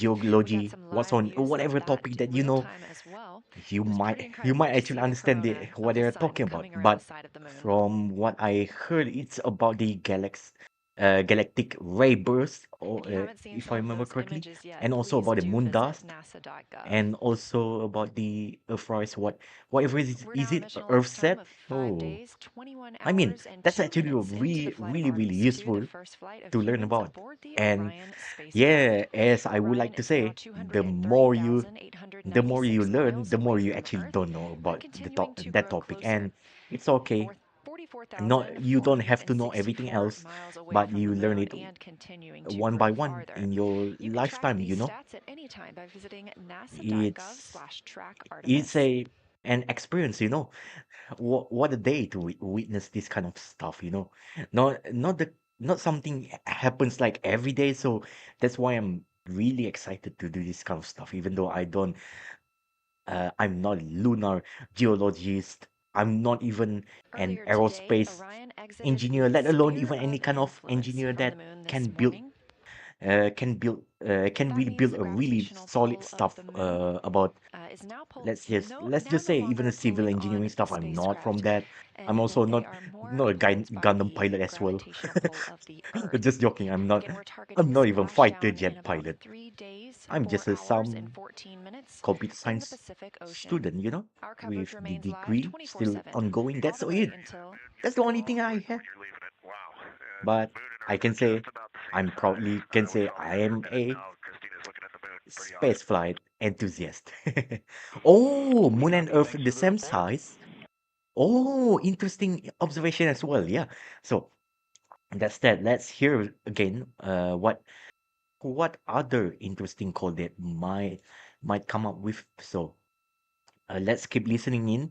I'll keep myself shut up right now. Let's listen.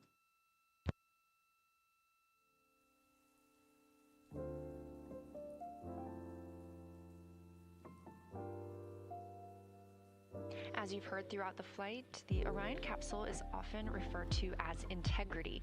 This is a name given to the spacecraft by the Artemis II crew members and announced last year. The crew reports that the name Integrity embodies the foundation of trust, respect, candor, and humility across the crew and the many engineers, technicians, scientists, planners, and dreamers required for mission success. And that this name is also a Integrity, nod to the trust, extensive respect, integrated candor, effort and from the more also than 300,000 humility. spacecraft components Interesting. to the And thousands also of people talk, across the talking world about the that word must come together candor. to venture to the moon Candor. and back, I don't inspire know the world, how and it's set the properly course pronounced, for but a it should long-term be presence at the plus moon. minus like that. That's actually a very new term to me. Yeah, rarely actually people would use that word. Oh, interesting. I'm going to search what's candor actually stands for. Yeah, candor meaning. Let me see. So this is it. This is from the Orion Integrity spacecraft. Okay. From one of the onboard camera attached on the solar array wings. All right. So this is the view. Look at that. And I can even point my mouse here. Yeah, You're just now look at looking at a that live view part. outside the Orion Nice. spacecraft, solar array wing positioned to look at the spacecraft Yeah, look at itself. this one. Okay. So, hopefully it's interesting. Oh, candor. Okay, candor. From the The command definition that I module can of find, Orion, it that actually, shiny part, it's is actually a noun. approximately Basically, 330 what's the meaning is cubic feet this habitable the volume. quality So of the being open and interior living honest and space for the also crew is about the size of 2 frankness. minivans, and that's about Oh, 60% that's more candor. cubic volume Ah, than right. the crew members had during the New Apollo word that missions. actually I learned for today. Thank As you. previously mentioned, this I should spacecraft use is this made vocabulary from more next than time when I 300,000 want to components. And to be um specific, when I want to say something about open and honest candor. Yeah, I should do that next time. All right, okay, and looks like possibly DSN handshake, Deep Space Network handshake, and also could also be a little bit of the TDWIS handshake as well. Stands for Tracking Data and Relay Satellite Systems. So yeah, TDRSS, TDWIS. This room is also staffed and monitored 24/7. This helps us ensure Alright, the nice spacecraft too. is safe as well as our astronauts. And just down the hall, we have the International Space Station Flight Control Room, another flight control room staffed 24/7 to maintain all systems and safety for the crew living and working aboard our orbiting laboratory. Yeah, so right now they are operating two kinds of mission control center room. The first one here, as you can see, is the Artemis mission control room, and also second is the ISS mission control room. ISS stands for International Space Station. They have some downtime. All right, yeah. So at this point, it's now a crew downtime, and yes, and I'm still going to stay here just a little bit up until a few tenths of more minutes. Yeah, because I do need a good amount of sleep, you know. Yeah, I do really need that sleep very desperately, because otherwise, if I don't have that sleep, that's not going to be very good for my own health, you know. And yeah, the rest of the missions, that one is going to last a little bit more longer. An off day, each astronaut dedicates 30 minutes every day to exercise.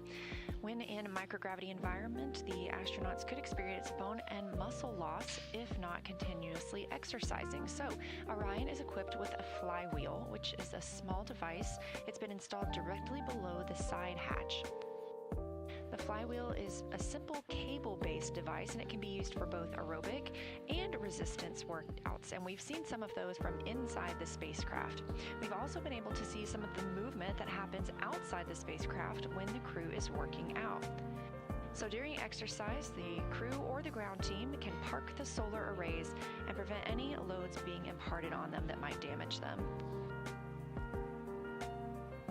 All right, so basically that's it.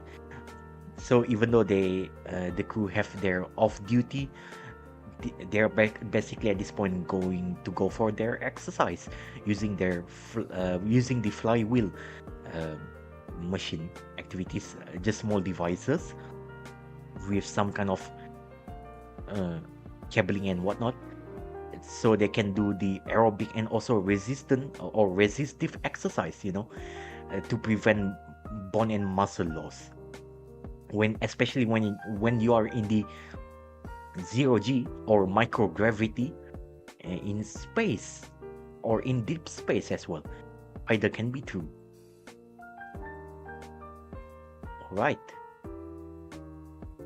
All right, so yeah, less than 10 minutes from now, and I plan to wrap up this stream, because I desperately really need this kind of sleep.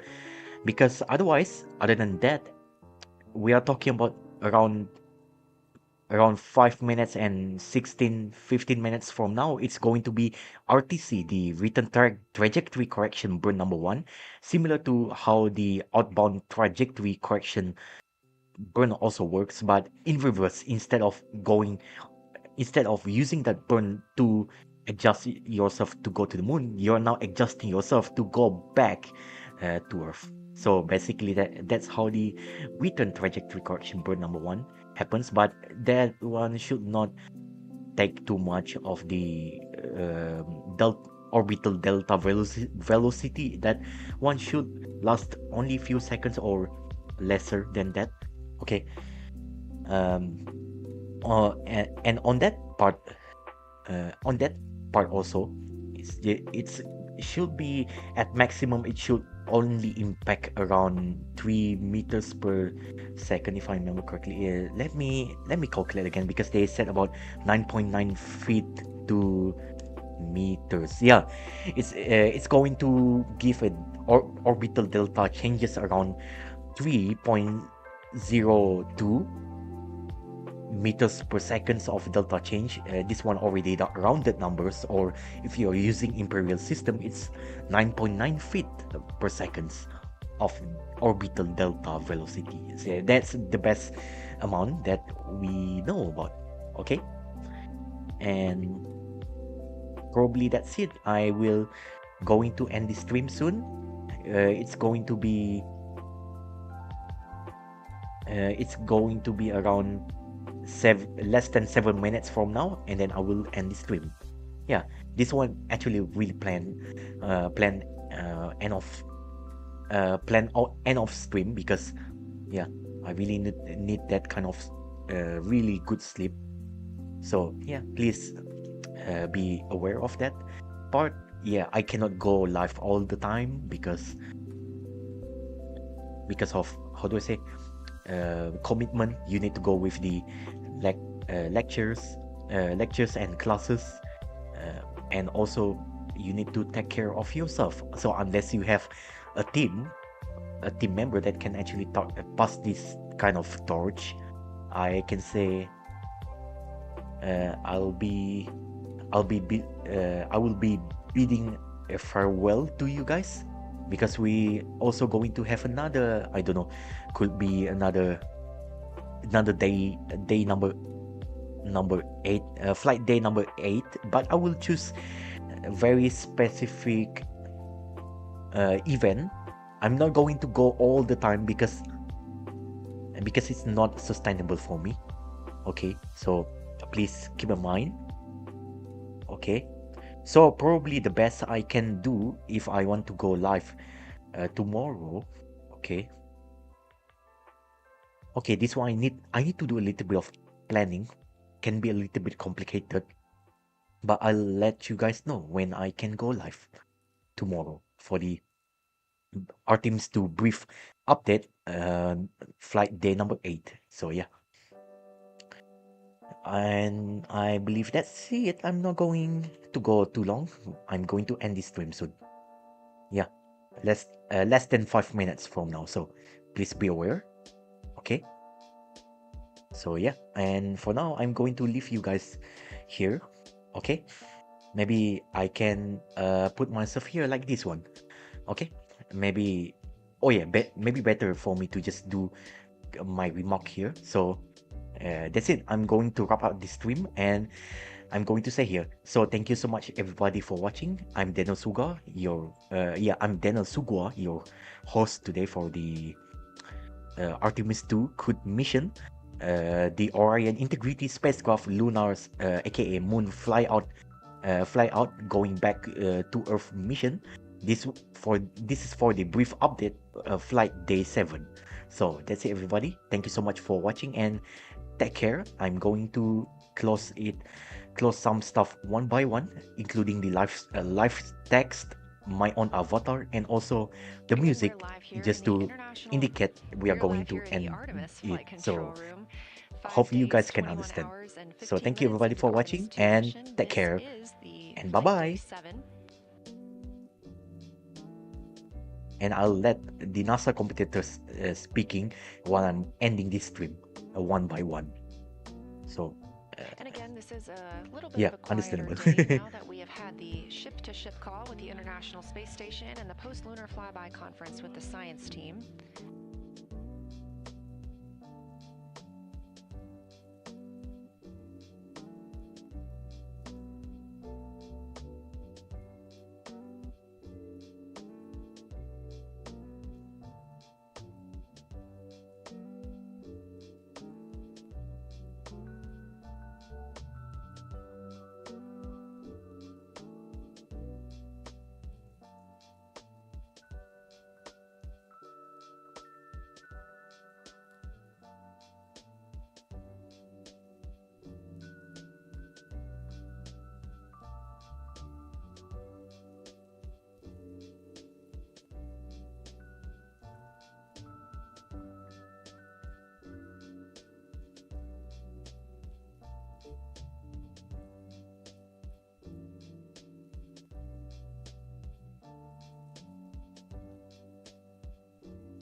Integrity Houston, we're maneuvering back to bias tail to sun. Also, we're preparing to clean up your onboard burn plans, and at DPC, we forgot to ask you for AGA numbers. Could you please give us those?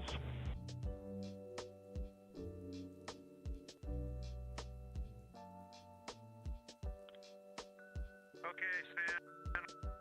AJ just came on, as you heard. Give us 5 minutes. We'll give you a reading, and we copy the other remarks. All good. Roger.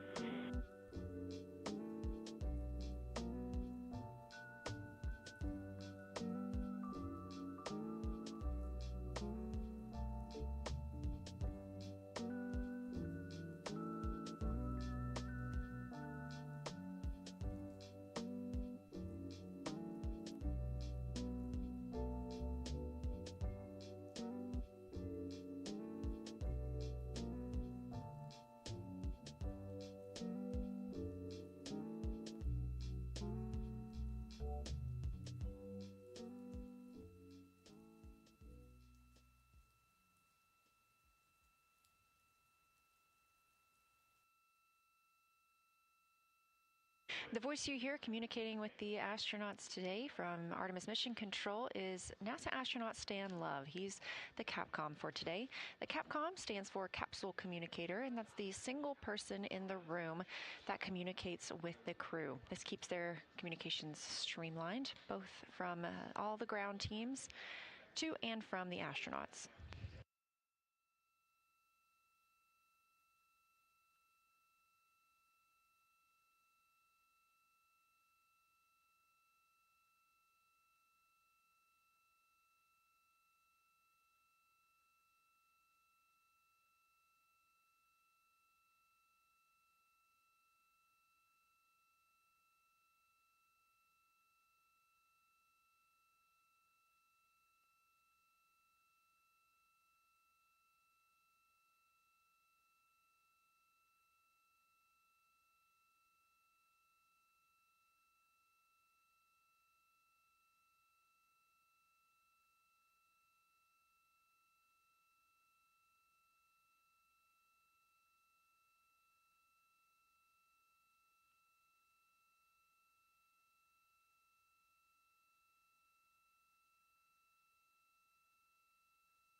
And Houston Integrity for opportunistic science imaging note.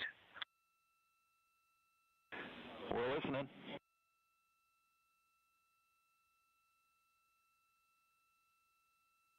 Yeah, just wanted to mention that towards the end of that opportunity, I'm not sure if it was after the maneuver started or just before it started, but the sun was out the window that I was observing on, and I went to go look for the moon to take more pictures of it after kind of pulling my vision away to look at the lunar targeting package. And when I put the camera back out, I ended up pointing it directly at the sun for a second. So just a reminder that if something's gonna change to where the sun is now in the view that people are looking out at the camera, just give us a heads up.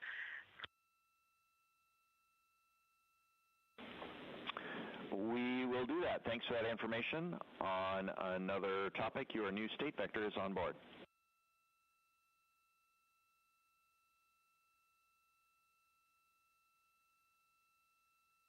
Awesome, thanks, and I'll be ready for my PFC in a couple minutes. Do I need to tell you all which PCD I'll be on?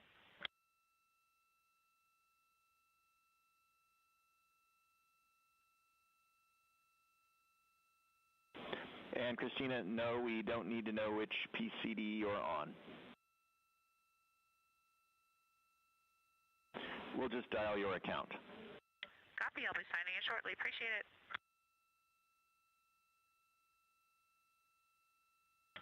Okay, got it. Thank you.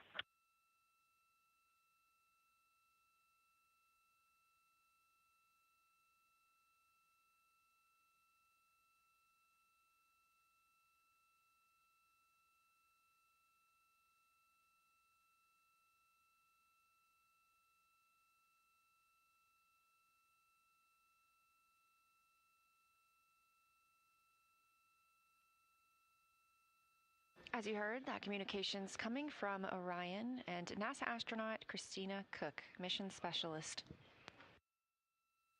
She had an opportunity to do some opportunistic science when the spacecraft's attitude was pointed to allow her to see Earth and the Moon at separate times.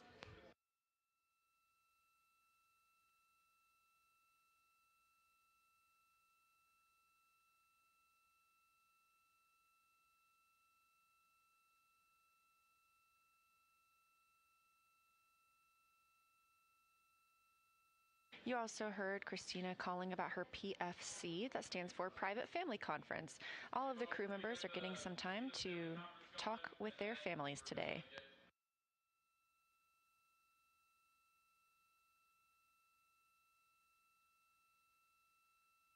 Meanwhile, NASA astronaut Victor Glover is scheduled to conduct some aerobic exercise on the flywheel. Teams here are sending commands to park the solar arrays in safe harbor. That prevents any loads being imparted on them while the crew is exercising.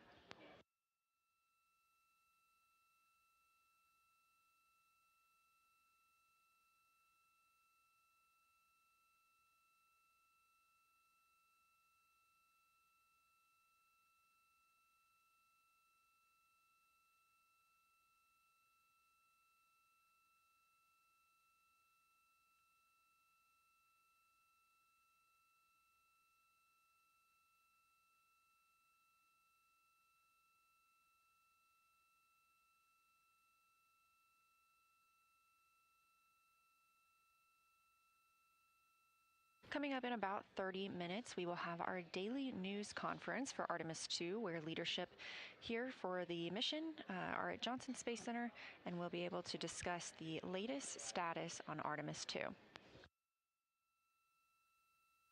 Again, that's coming up at 4:30 p.m. Eastern, 3:30 Central. That'll be broadcast on this stream on NASA's YouTube, but we will still have our clean feed on the separate YouTube stream. Once that status briefing is over, you can come right back to this feed or just stay right here and we will continue coverage from inside Mission Control Houston.